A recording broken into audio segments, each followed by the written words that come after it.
Connecting ClickUp to Zapier starts inside your Zapier dashboard, where you'll authorize secure access to your ClickUp workspace so the two platforms can talk to each other. Once this handshake is done, you can automate everything from task creation to status updates across thousands of apps.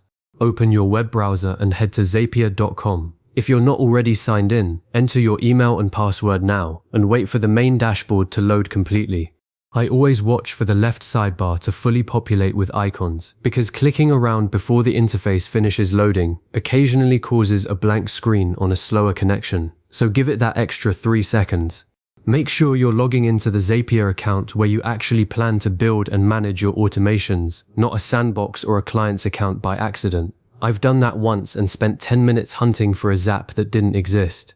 Look at the upper left corner of your dashboard and click the big Create button. A drop-down appears, so select Zaps from that menu, not the other options like tables or interfaces. The Zap editor opens with a blank trigger step waiting for you. Every single Zap starts with a trigger, so think of this as the spark that kicks everything off. If you're ever unsure which end of a workflow to build first, always ask yourself what happens first, and that's your trigger. Click the trigger step that's currently sitting there waiting, and a search box pops up. Type ClickUp directly into that search field, and you'll see it appear in the results list almost immediately since it's a popular integration. Click the ClickUp icon to select it. Now, you'll see a drop-down appear beneath it, asking which specific trigger event you want, like new task, updated task, or new list. Don't worry about picking the exact event right now, because you can change it later, but know that ClickUp works beautifully as either a trigger or an action. If you're building something like when a new form submission arrives in your email marketing tool, create a task in ClickUp. You'd set ClickUp as the action step later in the Zap, not here. For this connection setup, we're just establishing the handshake. You'll now see a sign-in prompt or a button that says Connect a new account. Click that, and a pop-up window appears asking you to log into ClickUp. Enter your ClickUp credentials in that pop-up, the same email and password you use for your main workspace.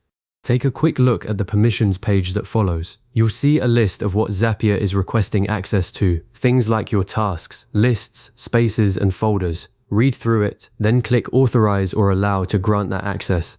The pop-up closes and you're back in Zapier with your account now listed as connected. One thing that trips people up here is connecting the wrong ClickUp account, the one that doesn't have access to the specific workspace or lists they need to automate. If you manage multiple ClickUp workspaces or a client's workspace, double-check that the account you just connected is the one with permissions to the spaces and folders you'll be selecting in about 30 seconds. Click Continue to move forward and you'll arrive at a screen with a test button. Click that test button now. Zapier reaches out to ClickUp, verifies the authentication token is valid, and pulls back a confirmation message. You'll see a green success banner and usually a sample of data from your workspace, like a list of your spaces or a recent task, depending on the trigger you selected. If you get a red error here, it's almost always a permissions issue.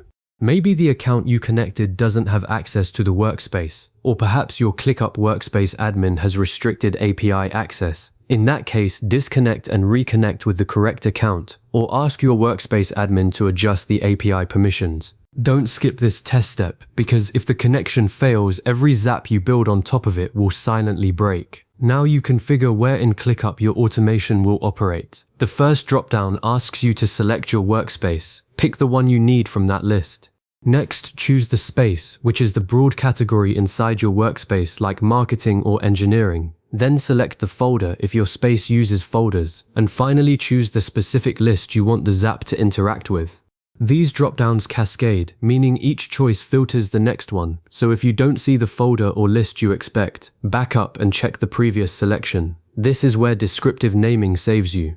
If you've named all your lists things like List 1 or Project A, you're going to squint at this dropdown every time. I name my lists with the department and the workflow, like clients_onboarding or content_calendar_final, so they're instantly recognizable here.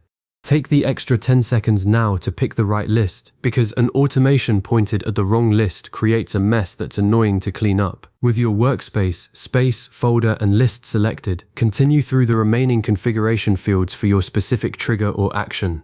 These vary depending on what you picked, things like task name templates, assignee fields, or status dropdowns. Fill those out, then click Continue. Now add any remaining steps your workflow needs, like sending a Slack notification after the ClickUp task is created, or logging it to a Google Sheet. Once all steps are in place, look for the test button at the bottom of the Zap editor and run a full test. Zapier will execute the entire workflow once, with sample data, so you can see exactly what happens.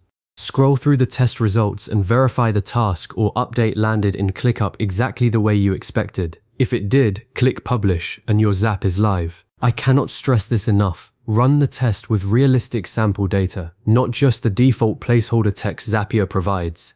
Type in something that resembles a real task name and description, because weird characters or unusually long task names can break automations that pass the default test just fine.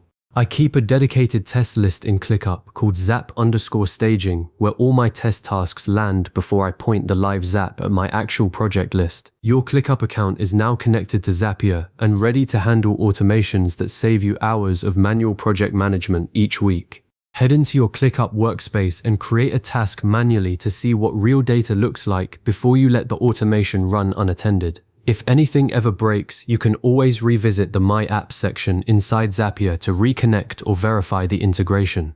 Go build something that takes work off your plate.